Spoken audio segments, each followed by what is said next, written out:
This video is currently under construction, so expect some errors which will be fixed as they go along. The primary purpose is I'm working with somebody else on this particular topic, and we'll make changes as he gives me advice. Preparation for the right curve should begin as far as possible from the curve.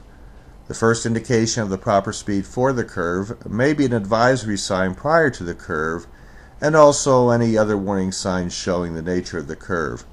But the rider should also examine the curve to decide if there is some reason for entering the curve at a slower speed. I examined the curve to see how sharp it is. I have a feeling for what percentage of the circle I am normally able to see based on my distance from the curve. One should also look to see if they can see the fog line on the opposite side of the curve. If not, it is an indication that the road may have no camber and a slower speed would be advisable.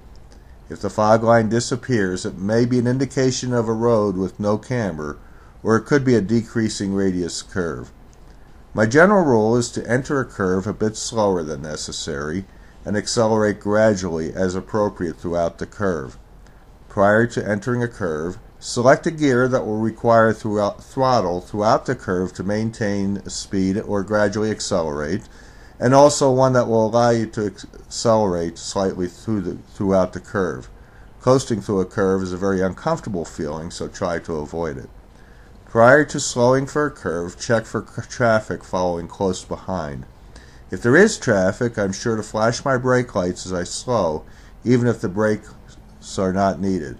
Closely following traffic limits my ability to stop if necessary in the curve, and I may choose to enter a little slower. Closely following traffic may decide to pass as I exit the curve, which would affect my selection of a track as I exit the curve. Selecting a lane position for entering a curve.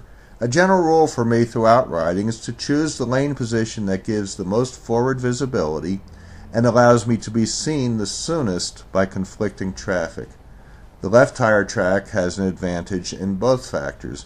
A rider in the left tire track will have an additional view of the yellow area, and additionally traffic in the yellow area will be able to see the rider. The objection is that you will be closer to the oncoming traffic, especially someone who might be crossing the center line. My response is that you will be able to see the oncoming traffic much sooner, and they will be able to see you much sooner. Your speed should be slow enough so that if necessary, you can move with confidence to the right side of your lane. The advantage will be that you will be able to see rocks, bicycles, and critters along the right side of the road much sooner and either go around them or initiate braking. A disadvantage of the outside track is that if you do have to brake, you must move to the inside of the lane before straightening up the bike and then braking. In practice, I have found this is not a significant disadvantage at the speed limit. This is the end for now. I'll be adding more as time goes on.